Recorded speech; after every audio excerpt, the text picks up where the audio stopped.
मराठीची अक्षर भारतीची आहे.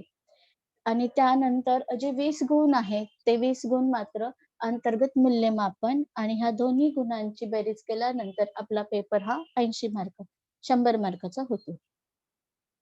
तर आज आपण यामध्ये पाहणार आहोत विभाग क्रमांक 3. विभाग क्रमांक 3 हा प्रश्नपत्रिकेमधला प्रश्न क्रमांक 3 स्थूल वाचनावर आधारित आहे. याला 6 गुण आहेत. विभाग क्रमांक 3 स्थूल वाचन एकूण 6 गुण आणि यामध्ये 3 कृती दिल्या जातात आणि त्यापैकी कोणत्याही 2 कृती सोडवणं आवश्यक आहे आणि प्रत्येक कृतीसाठी 3 गुण आहेत. आता या ठिकाणी आपल्याला लक्षात घ्यायला हवं जे दिलेल्या मुद्द्यांच्या आधारावरती टिपा लिहिणे किंवा उतार्यातील विचाराबद्दल स्वमत लिहिणे किंवा उतारातील अनुभवानुसार स्वतःचा अनुभव लिहिणे अशा स्वरूपातील उत्तरे लिहिण्याची अपेक्षा या कृतीमध्ये असते. म्हणजे थोडक्यात काय की यामध्ये प्रश्न तुम्हाला टिपा लिहा असं विचारलं जातं किंवा उतारातील विचाराबद्दल तुमचं स्वमत तुम्हाला आलेला स्वतः अनुभव तो उतारा वाचल्यानंतर तुम्हाला त्याबद्दल काय वाटलं किंवा तुमचं मत काय आहे यावर आधारित प्रश्न या कृतीमध्ये विचारले जातात.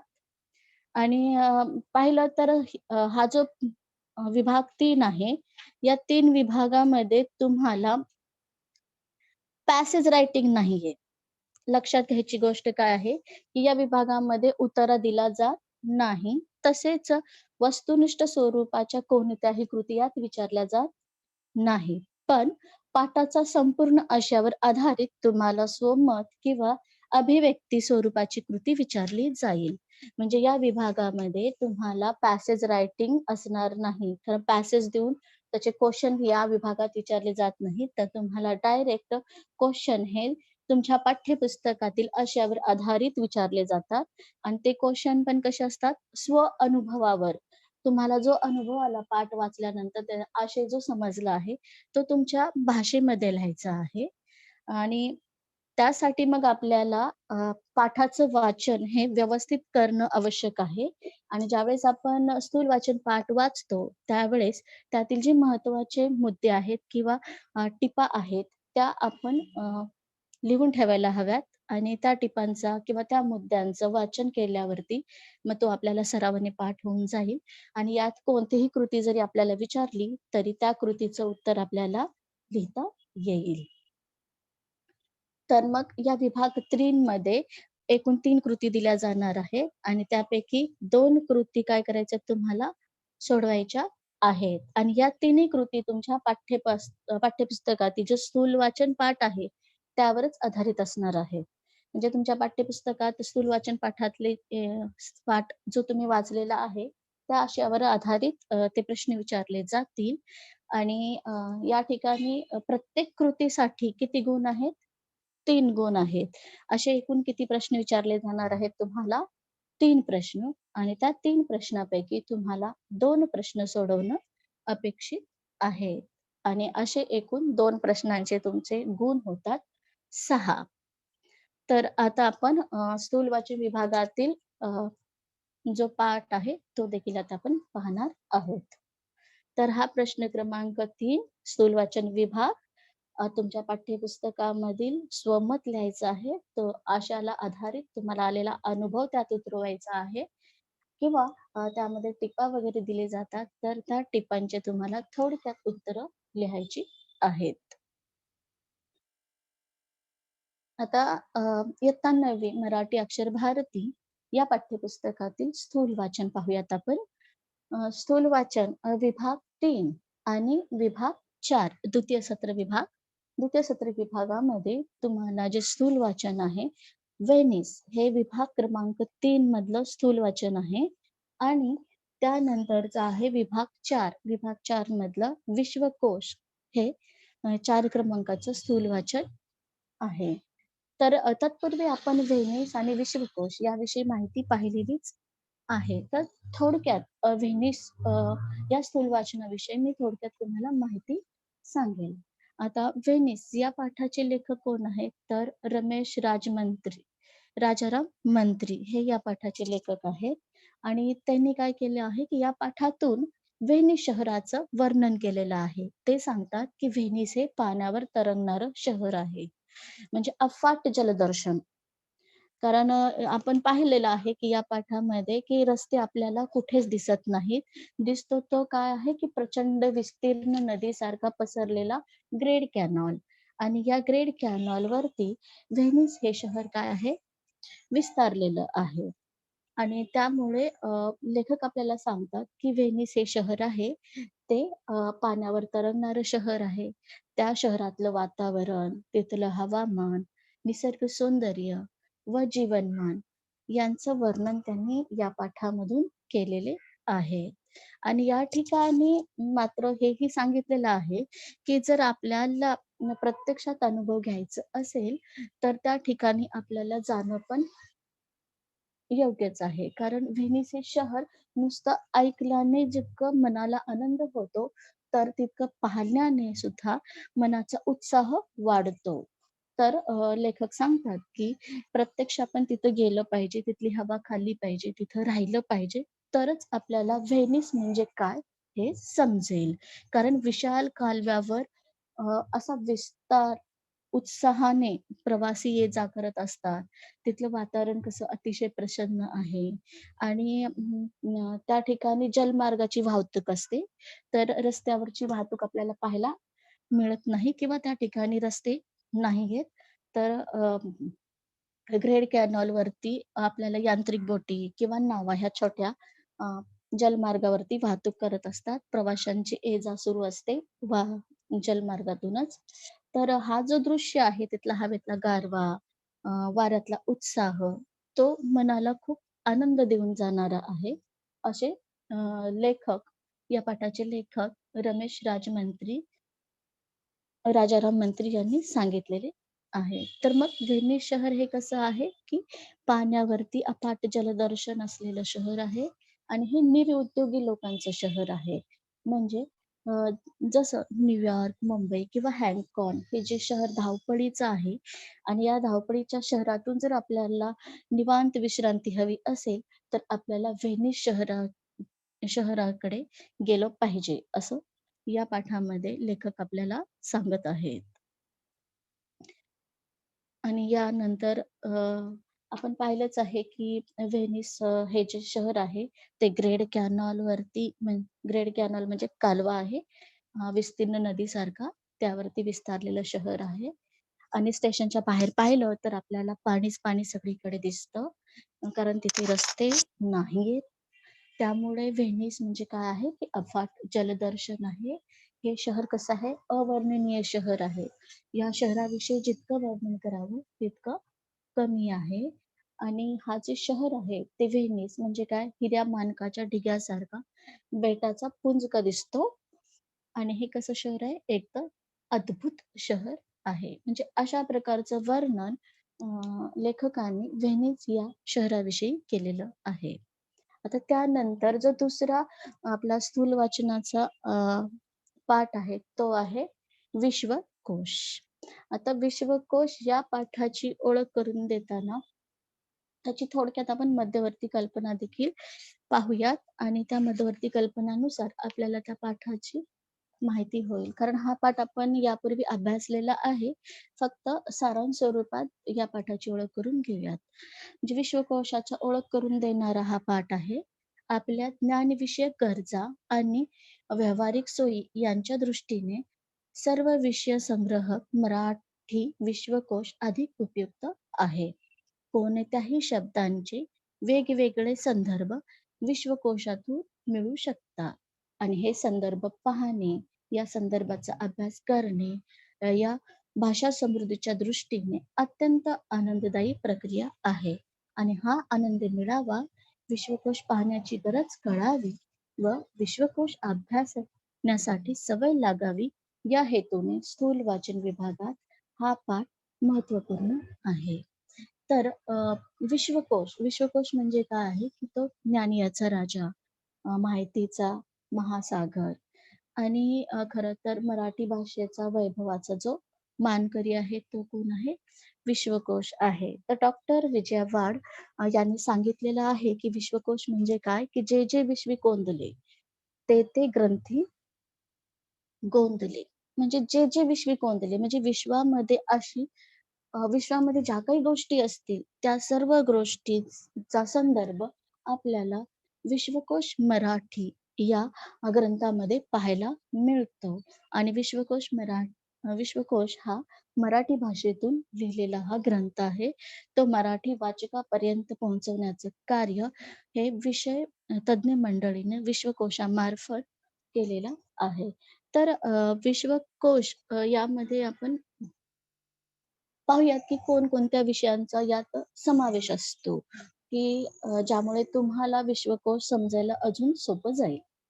तर यात पाहायचंय आपल्याला मानवविद्या, विज्ञान व तंत्रज्ञान यां यांतील सर्व विषयांचे अद्ययावत ज्ञान. या ठिकाणी काय सांगितलेलं आहे, की मानवविद्या, विज्ञान व तंत्रज्ञान यांच्यातील सर्व विषयाचे अद्ययावत ज्ञान एका व्यापक योजनेखाली संकलित करणारा असा हा मराठी विश्वकोश. कोणत्याही एका महत्त्वाचा विषय अन्य अनेक विषयाशी संलग्न असतो. अशा अनेक विषयांची एकत्र माहिती मिळाली तर तो विषय नीट समजून घेता येतो आणि एखाद्या मुख्य विषयातून अनेक उपविषय निर्माण होतात. तर या ठिकाणी विश्वकोशामध्ये कोणकोणत्या विषयांचा किंवा कोणकोणत्या नोंदी घेतल्या जातात, तर याची माहिती इथे सांगितली आहे ती मानवविद्या. मानवविद्या म्हणजे काय? तर मानवविद्या याचा अर्थ आहे, की प्राचीन आणि आधुनिक भाषा. म्हणजे विश्वातली जी प्राचीन आणि आधुनिक भाषा याचा परिचय आपल्याला या विश्वकोशात मिळेल.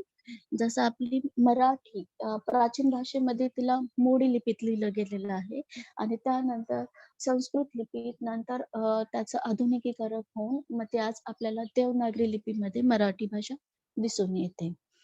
तर साहित्य पुरातन काळापासूनचे साहित्य आपल्याला आधुनिकपर्यंत पाहायला मिळतील.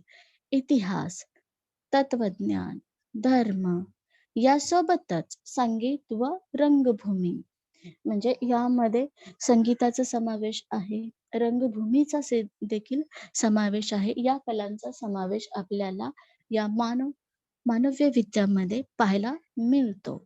आणि तसेच इतिहास, अ, मान मानववंशशास्त्रज्ञ, क्षेत्र क्षेत्र अभ्यास, संवाद अभ्यास, संस्कृतीचा अभ्यास, विधी अभ्यास, भाषाशास्त्र व सामाजिक शास्त्र अशा अनेक शास्त्रांचा समावेश या मानवविद्यामध्ये आपल्याला पाहायला मिळतो. आणि त्यामुळे सामाजिक शास्त्र, भाषा विज्ञान आणि सौंदर्यशास्त्र यांनी मिळून बनणाऱ्या विद्येला मानव्य विद्या असे म्हणतात. तर मानव विद्यामध्ये काय-काय इन्क्लूड आहे ते आता आपण पाहिलं आहे. यामध्ये सामाजिक शास्त्राचा समावेश आहे. भाषा विज्ञानाचा समावेश आहे. अगदी प्राचीनपासून ते आधुनिक भाषांचा, संस्कृतीचा या ठिकाणी आपल्याला समावेश दिसेल. साहित्यांचा, संगीताचा, रंगभूमीचा आणि त्यानंतर आहे सौंदर्यशास्त्र. सौंदर्यशास्त्र आपण पाहिलेलं आहे, की केशभूषेची रचना आपल्या पाठ्यपुस्तकामध्ये केशभूषेची रचनेविषयी माहिती देखील दिलेली आहे, की कशा प्रकारचं केश सौंदर्य वाढवलं जातं. केसांचं सौंदर्य वाढवण्यासाठी अ, कोणत्या पद्धतीचा अवलंब करावा लागतो, या संदर्भाची माहिती आपल्याला विश्वकोशामध्ये सुद्धा पाहायला मिळेल. म्हणून या सर्व भाषांचा आपल्याला अभ्यास, या साहित्यांचा अभ्यास आपल्याला विश्वकोशामध्ये मिळतो. तर विश्वकोश म्हणजेच आपण आता पाहिलंच आहे, की यामध्ये विश्वातील ज्या गोष्टी आहेत, अ, त्या सर्व गोष्टींची नोंद आपल्याला विश्वकोशामध्ये उपलब्ध आहे आणि तो विश्वकोश मराठी भाषेत आहे आणि ते मराठी वाचकापर्यंत पोहोचवण्याचं कार्य केलेलं आहे. तसंच विश्वकोश हे याचे संगणकीकरण सुद्धा करण्यात आलेलं आहे. त्यामुळे सहज आपण इंटरनेटच्या माध्यमातून विश्वकोशाविषयी माहिती पाहू शकतो.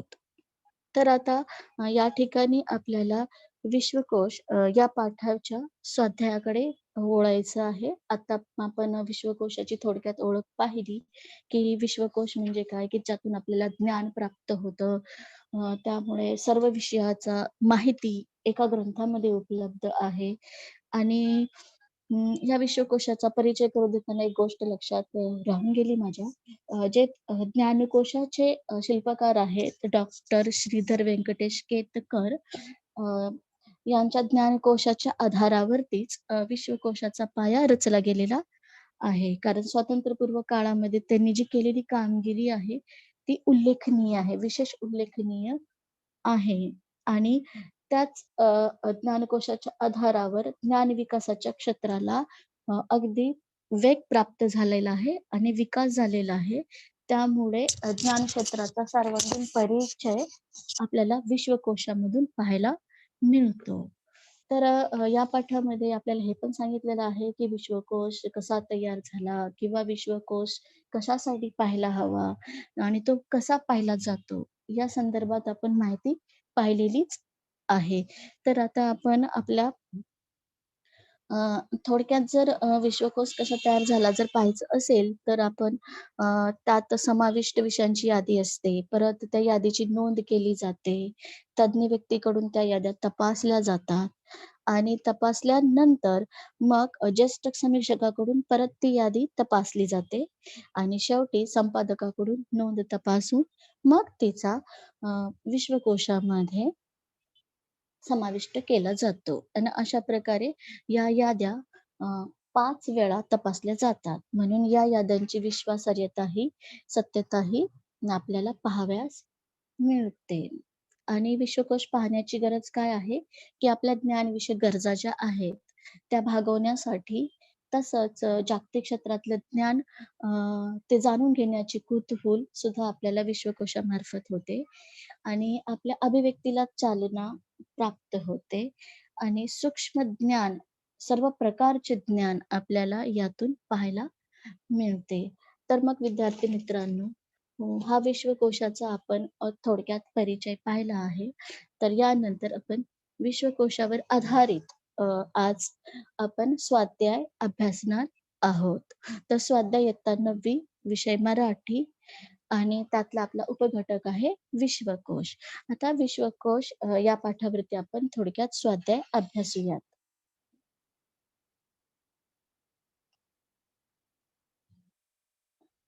आता आपला पहिला प्रश्न आहे, पुढील पानावरील शब्दकोडे दिलेल्या वाक्यांच्या आधारे सोडवा.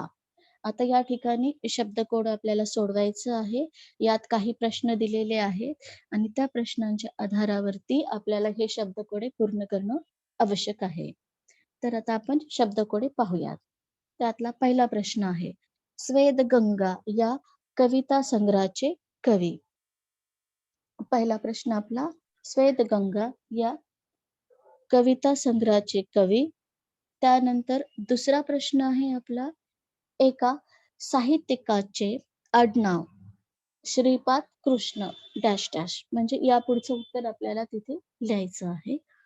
त्यानंतर आपला तिसरा प्रश्न आहे, तुरुंगात असताना देखील ज्यांनी काव्यप्रतिभा बहरून येईल असे साहित्यिक, देशभक्त म्हणजे तुरुंगात असताना सुद्धा त्यांनी अ, कविता कविता लिहिलेल्या आहेत. असे ज्येष्ठ साहित्यिक, देशभक्त यांचं नाव आपल्याला इथे लिहायचं आहे. कवी यशवंत यांचे आडनाव. 5 नंबरचा प्रश्न आहे, कवी यशवंत यांचे आडनाव.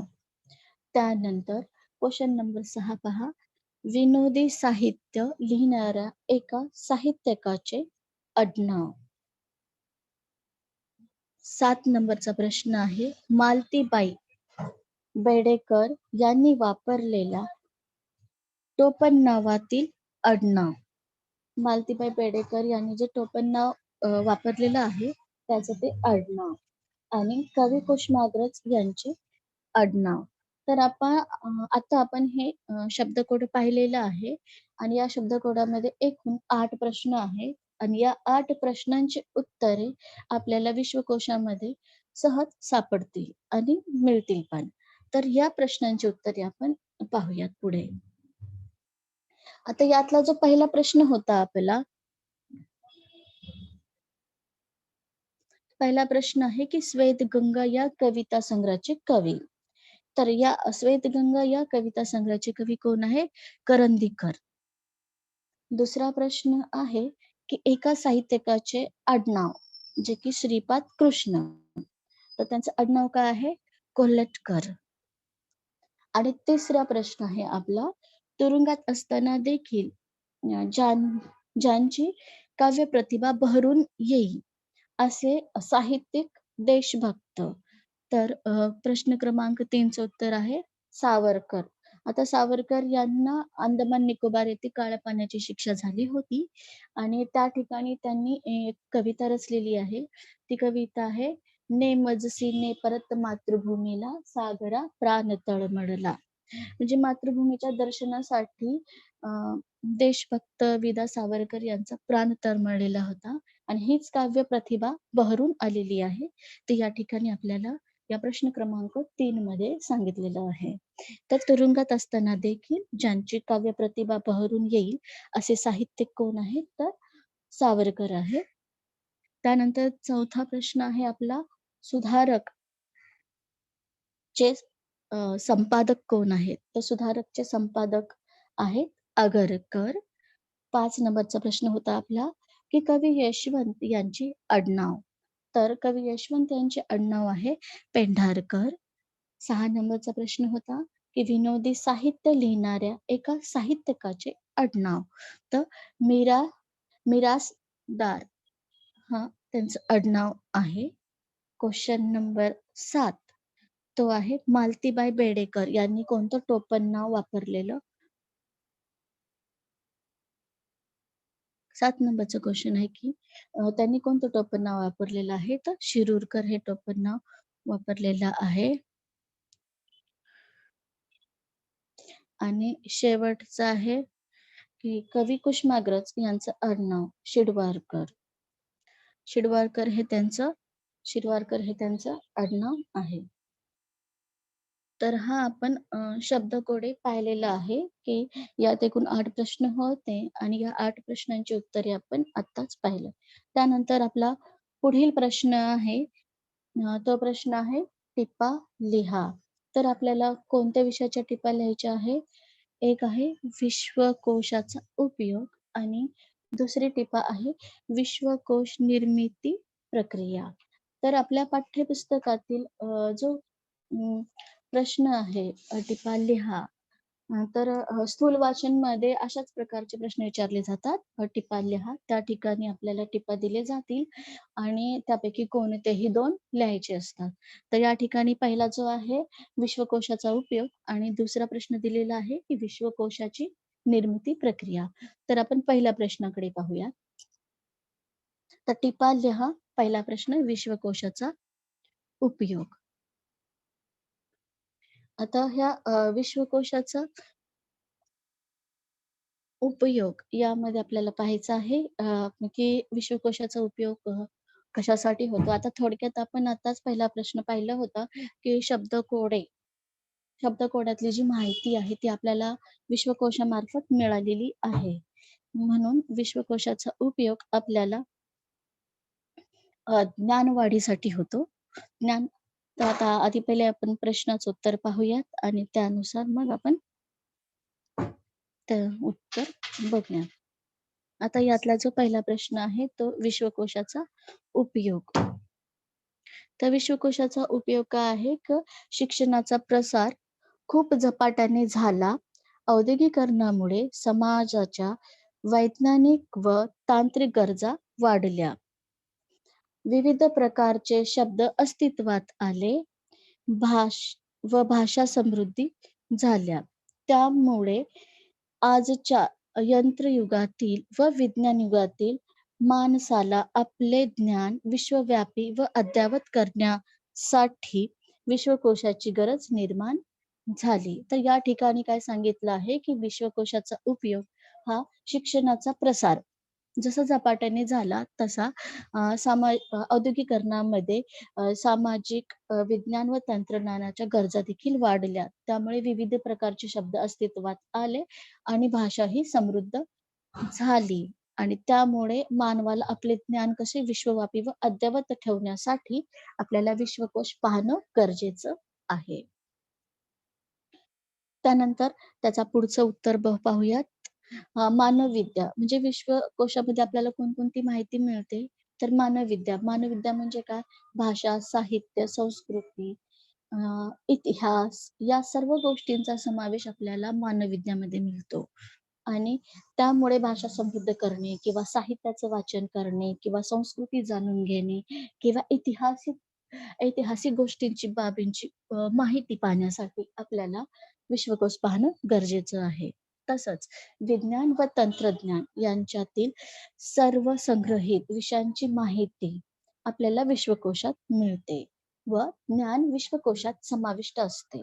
या ठिकाणी सांगितलं आहे, की विज्ञान आणि तंत्रज्ञानमधील जी अद्ययावत माहिती आहे, ती आपल्याला विश्वकोशामध्ये पाहायला मिळेल. अ, मुख्य विषय व त्यांचे संलग्न विषयाचे ज्ञान मिळवण्यासाठी विश्वकोशाचा अत्यंत निकडीचा उपयोग होतो. म्हणजे आपल्याला एक विषय जर समजून घ्यायचा असेल, तर त्याच्याशी जे रिलेटेड इतर विषय आहेत, त्याचा अभ्यास करणं सुद्धा गरजेचं आहे आणि ही सर्व माहिती आपल्याला विश्वकोशामध्ये पाहायला मिळते. त्यामुळे विश्वकोश हा अ, अत्यंत निकडीचा उपयोगी ग्रंथ आहे. तर थोडक्यात आता समजा आपण गणित विषय हा अभ्यासत असेल, तर मग गणित विषय रिलेटेड इतर विषयांचा सुद्धा अभ्यास करणं आवश्यक आहे. कारण गणित विषय हा आपल्याला भौतिकशास्त्रात सुद्धा पाहायला मिळतो, भूगोलमध्ये पाहायला मिळतो. तर मग एखाद्या विषयाची संकल्पना स्पष्ट करण्यासाठी आपल्याला त्याच्या उपशाखांची माहिती मिळणे किंवा माहिती देता येणं हे सहज आणि सोपं व्हावं यासाठी आपल्याला विश्वकोशाचा उपयोग होतो. तर मग आपण पहिला जो प्रश्न पाहिला, की विश्वकोशाचा उपयोग कशासाठी होतो? तर विश्वकोशाचा उपयोग हे आपल्याला आपल्या भाषा समृद्ध करण्यासाठी किंवा विविध प्रकारचे शब्दज्ञान होण्यासाठी किंवा विज्ञान युगातील आपले ज्ञान व्यापक बनवण्यासाठी विश्वकोशाची गरज आहे. त्याचप्रमाणे भाषा, संस्कृती, साहित्य, विज्ञान, तंत्रज्ञान यातील समाविष्ट सर्व विषयांची माहिती आपल्याला विश्वकोशातून उपलब्ध होते. म्हणून विश्वकोशाची आपणास गरज आहे. हा आपण पहिला प्रश्न पाहिला. त्यानंतर पुढचा प्रश्न पाहूयात टिपा लिहामधला, की विश्वकोशाची निर्मिती प्रक्रिया. आता विश्वकोश निर्मिती प्रक्रिया कशी होते? तर ते देखील आता आपण अभ्यासणार आहोत. तर आता विश्वकोश कोशाची निर्मिती प्रक्रिया. विज्ञान व तंत्रज्ञान व इतर सर्व विषयांचे अद्ययावत ज्ञान संकलित करण्यासाठी विश्वकोशाची निर्मिती झाली. आता या ठिकाणी सांगितलं आहे, की विश्वकोशाची निर्मिती कशासाठी झाली आहे? तर विज्ञान, तंत्रज्ञान आणि इतर सर्व विषय हे अद्ययावत करण्यासाठी आपल्याला विश्वकोशाची निर्मिती झाली आहे. प्रथम विषयावर तज्ञांच्या रचना तज्ञांची समितीची रचना करण्यात येते. म्हणजे या ठिकाणी प्रथम काय केलं जातं, विषयवार तज्ञांच्या समितीची रचना करण्यात आली आणि प्रत्येक विषयाच्या नोंदीचे शीर्षके निश्चित करण्यात आली आणि नोंदीचे 3 प्रकार करण्यात आले. त्यात मुख्य, मध्यम व लहान नोंदी अशा प्रकारे 3 प्रकारच्या नोंदी करण्यात येतात आणि त्या त्यातील मुद्द्यांची टाचणी काढण्यात आली. नोंदीच्या मर्यादा आखून टाचण्यामध्ये तशा सूचना दिल्या आणि प्रत्येक विषयातील नोंदीच्या त्यांच्या प्रकारानुसार याद्या तयार करण्यात आल्या व आकारविल्ल्यानुसार या याद्या क्रमवार लावण्यात आल्या. अशा प्रकारे 1976 साली महाराष्ट्र राज्य साहित्य संस्कृती मंडळाने मराठी विश्वकोशाचा पहिला खंड प्रकाशित केला आणि आतापर्यंत 18 खंड प्रकाशित झालेले आहे. आणि आज जर पाहिलं तर विश्वकोशाचे 20वे पूर्वार्ध आणि उत्तरार्ध दोन्हीही प्रकाशित झालेले आहेत. तर या ठिकाणी विश्वकोश निर्मितीची प्रक्रिया कशी होते? तर या ठिकाणी काय केलं आहे की विषयांची यादी तयार केली आहे. सुरुवातीला प्रथम विषयांची यादी तयार केली जाते. त्यानंतर त्या समाविष्ट यादीची नोंद सुद्धा केली जाते. अ, या ठिकाणी विषयांची यादी, परत त्या विषयांना त्या नोंदीला शीर्षक दिलं जातं. मग त्या नोंदी 3 प्रकारामध्ये आपल्याला पाहायला मिळतात. मुख्य नोंद, मध्यम आणि लहान या 3 प्रकारामध्ये त्या मुद्द्यांचं नोंद केली जाते. तशी टाचण काढण्यात येते. मग त्याच्या मर्यादा पण आखल्या जातात आणि मग अ, त्या नोंदी क्रमानुसार याद्या तयार केल्या जातात आणि या नोंदी ह्या विषय तज्ञाकडून, पुन्हा ज्येष्ठ समीक्षकाकडून, नंतर मग शेवटी संपादकाकडून अशा तपासल्या जातात. एकूण याची तपासणी ही 5 वेळा होते. त्यामुळे जे विश्वकोशाची निर्मिती प्रक्रिया आहे, विश्वकोश तयार होण्यासाठी, तर या सर्व नोंद्या लिहिणं झाल्यानंतर हा मसुदा 5 वेळा तपासला पण जातो. तर या ठिकाणी आपण पाहिलं, की अशा प्रकारे विश्वकोशाची निर्मिती होते आणि त्या याद्या क्रमवार लावल्या जातात. आकारविल्ल्यानुसार त्या याद्या आपण पाहू शकतो. आणि आणि ही जी पहिली विश्वकोशाचा पहिला खंड जो प्रकाशित झाला आहे तो 1976 मध्ये महाराष्ट्र राज्य साहित्य सांस्कृतिक मंडळाने तो प्रकाशित केलेला आहे. तर विश्वकोश निर्मितीची ही अशा प्रकारची प्रक्रिया होते. यानंतर पुढील प्रश्न पाहूयात आपण. शब्दकोडे सोडवल्यामुळे भाषिक कौशल्य वाढते. याविषयी तुमचे मत लिहा. आता शब्दकोडे सोडवल्यामुळे काय-काय घटना घडतात माहिती आहे का आपल्याला? तर शब्द सोडवल्यामुळे जो शब्दासंदर्भाचे ज्ञान आहे ते आपल्याला या शब्दकोडातून सहज मिळतं. आता याविषयी आपण पाहूया. विविध मासिकांमधून व वर्तमानपत्रामधून पुरविण्याच्या द्वारे शब्दकोडी सर्रास दिली जातात. आता आपल्याला शब्दकोडे कुठे पाहायला मिळतात? मासिक पत्रात, वर्तमानपत्रामध्ये. मग या ठिकाणी हा उल्लेख करायचा, की विविध मासिकामधून आणि वर्तमानपत्रामधून आपल्याला ह्या शब्दकोडी पुरवणीच्या माध्यमातून प्राप्त होतो. आता शब्दकोडी सोडवल्यामुळे अनेक जुने व नवे शब्द कळतात. आता या ठिकाणी काय, की जे शब्दकोडी आहे, ते शब्दकोडी सोडल्यामुळे आपल्याला अ, जुने आणि नवे हे दोन्ही शब्द पण आपल्याला कळतात. आपली शब्दसंपत्ती वाढते. काय होते की आपली जी शब्दसंपत्ती आहे, शब्दासंदर्भाचं जे ज्ञान आहे, ते ज्ञान आपल्याला शब्दकोडं सोडल्यामुळे प्राप्त होते किंवा माहिती मिळते त्याविषयी. त्यामुळे बुद्धीत भर पडतोच आणि आपल्याला शब्दाचा अर्थछाटा माहीत होऊन आपले ज्ञान वाढते. यामध्ये आपल्या बुद्धीमध्ये भर पडतो आणि त्यासोबत त्या शब्दाचे अर्थसुद्धा आपल्याला माहीत होते आणि त्यामुळे त्या शब्दाचं ज्ञान आपल्या वाढ वाढीस लागतं किंवा त्या शब्दाची माहिती आपल्याला मिळते. शब्दसमूहासाठी एक शब्द, एका शब्दाचे भिन्न अर्थ, प्रतिशब्द, विरुद्धार्थी शब्द यांचे बहुमोल खजिना लुटता येतो. म्हणजे शब्दकोड्यामुळे आपल्याला काय-काय माहिती मिळते, तर शब्दसमूहासाठी एक शब्द किंवा एका शब्दाचे भिन्न अर्थ, प्रतिशब्द, विरुद्धार्थ शब्द म्हणजे असे वेगवेगळ्या शब्दांचे अर्थ आपल्याला या शब्दकोडामधून जणू काही आपण या शब्दाचा खजिनाच लुटतो, असं इथं सांगण्यात आलेलं आहे. आणि त्यानंतर जर उदाहरणात पाहायचं झालं, तर इथं उदाहरण दिलं आहे, की जंगल. जंगल या शब्दाला कोणते शब्द येतात? प्रतिशब्द किंवा समानार्थी शब्द. अरण्य म्हटलं जातं त्याला, रान म्हटलं जातं, वन, कानन, विपिन असे पर्यायी शब्द कळाल्यामुळे आपण शब्दसंपन्न होतो. म्हणजे शब्दकोड्यामुळे आपल्याला पर्यायी शब्दाचं ज्ञान देखील मिळतं आणि शब्दसाठा देखील आपला वाढतो. शब्दकोडे सोडवताना गंमत येतेच आणि शिवाय बौद्धिक व मानसिक निर्मळ आनंद मिळतो. म्हणजे शब्दकोडे सोडवणं एक ज्ञान तर आहेच, सोबत मनोरंजनाची प्रक्रिया सुद्धा, आनंद सुद्धा आपल्याला या शब्दकोडामधून मिळतो. हे कालानुरूप शब्दांच्या अर्थकक्षा कशा रुंदावल्या किंवा फैलावल्या याची जाण शब्दकोड्यामुळे येते आणि अशा प्रकारे शब्दकोडे सोडल्यामुळे भाषिक कौशल्य वाढते. तर जो आपण आता प्रश्न पाहिलेला आहे, की शब्दकोडे सोडल्यामुळे आपल्याला भाषिक कौशल्य कशाप्रकारे वाढ होतं. तर हे आपण या प्रश्नाचं उत्तर पाहिलं आहे. तर या पुढील प्रश्नात आपण पाहूयात. अ, विश्वकोश पाहण्याचे तुम्हाला लक्षात आलेले फायदे. आता जो आपण विश्वकोशाची थोडक्यात माहिती पाहिली, तर त्यातून आपणास काय लक्षात येतं, की विश्वकोशाची गरज काय आहे? किंवा विश्वकोश आपण कशासाठी पाहिला पाहिजे? किंवा विश्वकोशामधून कोणकोणत्या गोष्टींचे आपल्याला ज्ञान मिळते. तर हे या पाठाच्या आधारावरती जो आपल्याला समजलेला सारांश आहे किंवा आशय आहे, तो या ठिकाणी आपल्या स्वमत म्हणजे अभिव्यक्त करणं आवश्यक आहे. स्वतःच्या अनुभवानुसार इथं उत्तर लिहिणं अपेक्षित आहे. तर या ठिकाणी पाहूयात, की विश्वकोश पाहण्याचे तुम्हाला लक्षात आलेले फायदे लिहा.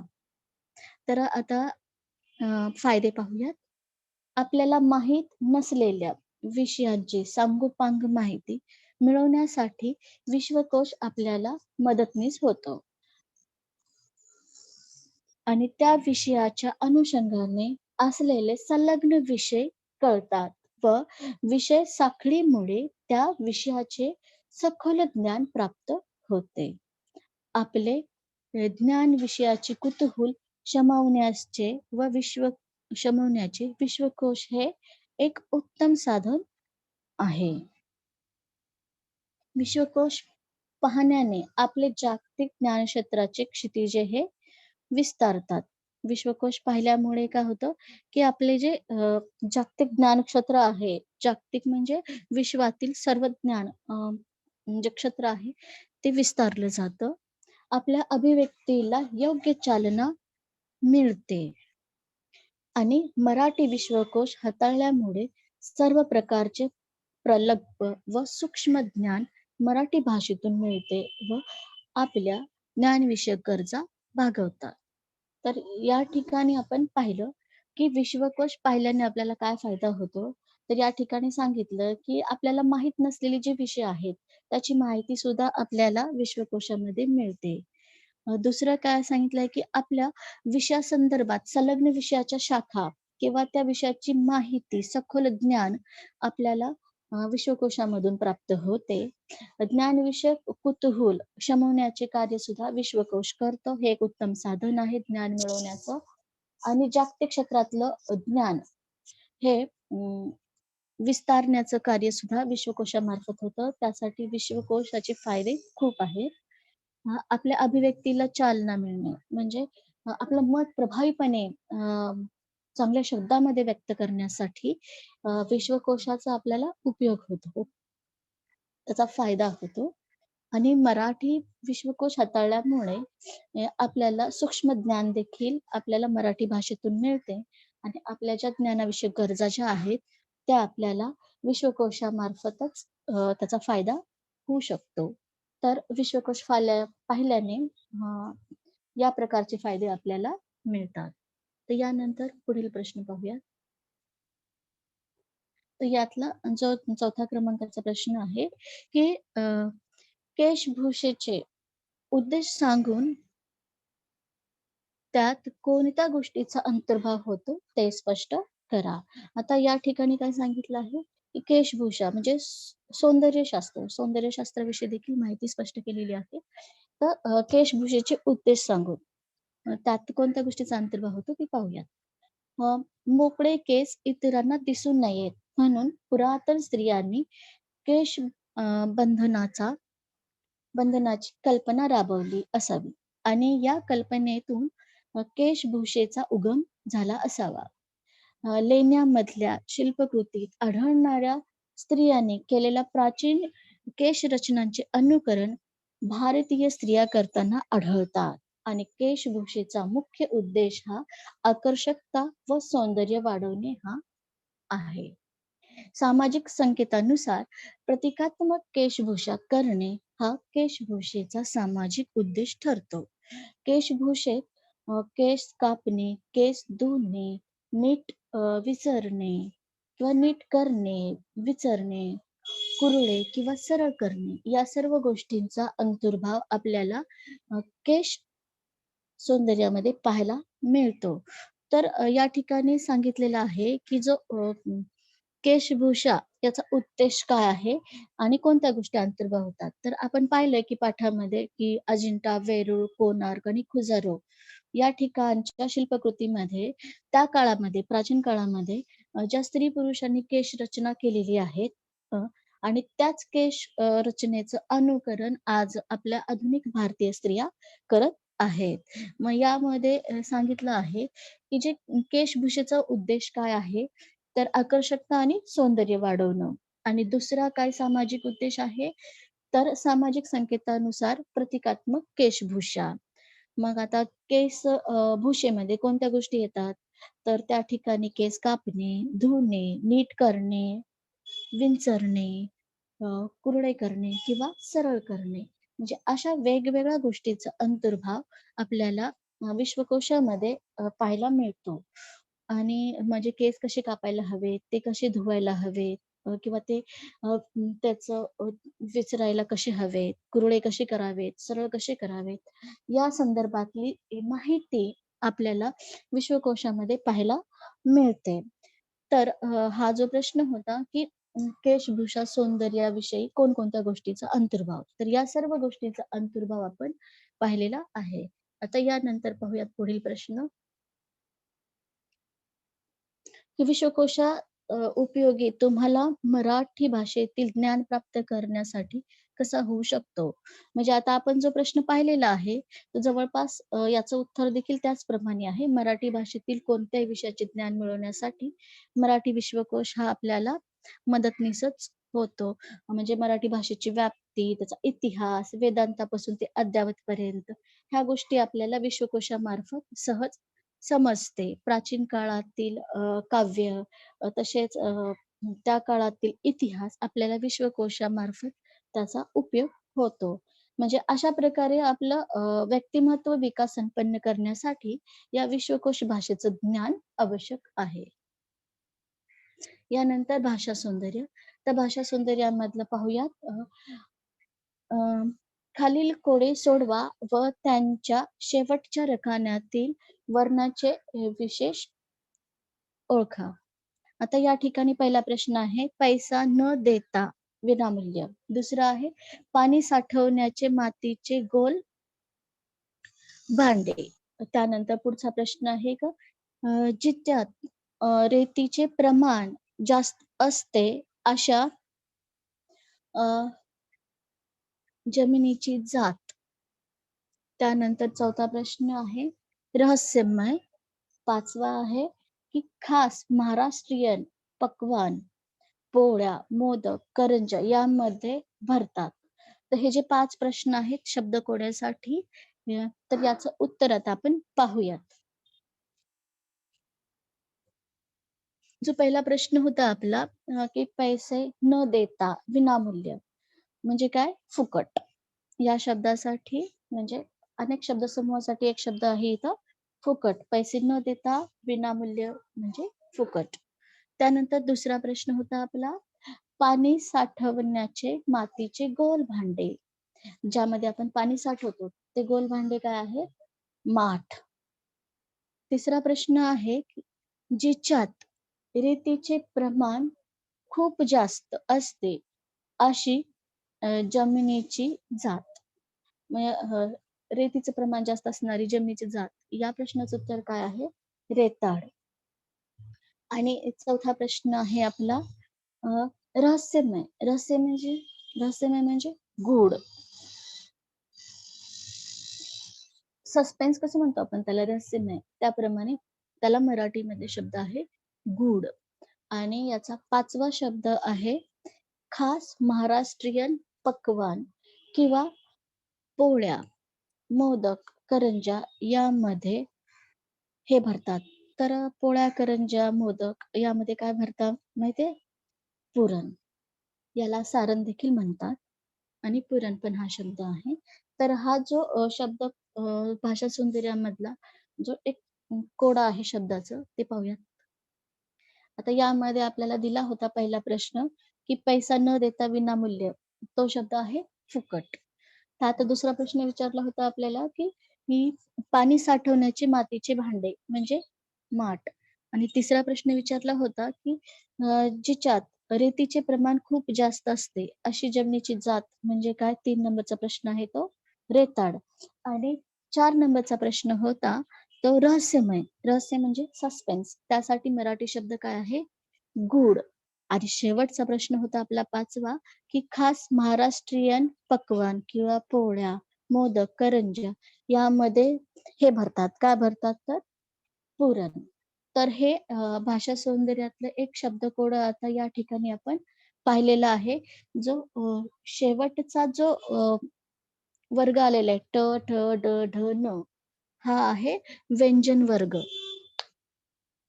तर अशा प्रकारचे आपल्याला माध्यमातून वेगवेगळे ज्ञान देखील प्राप्त होते आणि वेगवेगळ्या शब्दांची आपल्याला ओळख होते आणि त्यामुळे आपले शब्दाविषयीचे जे ज्ञान आहे ते विस्तारले जाते आणि हेच भाषेचे सौंदर्य आपल्याला कोड्यामार्फत एकदम गमतीने आणि एकदम आनंददायी प्रक्रिया ही आपल्याला कोडं सोडवल्यावरती निश्चितच मिळतो. तर हे भाषा विषयाचं कोडं आता आपण पाहिलेलं आहे. तर आतापर्यंत आपण अ, स्थूल वाचन या पाठात 2 पाठांचा थोडक्यात सारांश पाहिला. व्हेनिस आणि विश्वकोश. त्याचप्रमाणे विश्वकोशाचे आपण स्थूल वाचन विभागामध्ये कोणत्या प्रकारचे प्रश्न येतात या संदर्भात देखील आपण अभ्यास केलेला आहे. तर या संदर्भात कुणाची काही अडचण असेल तर मला विचारू शकता. धन्यवाद.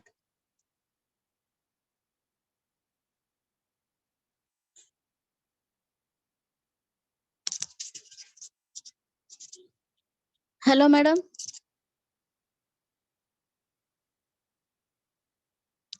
हॅलो.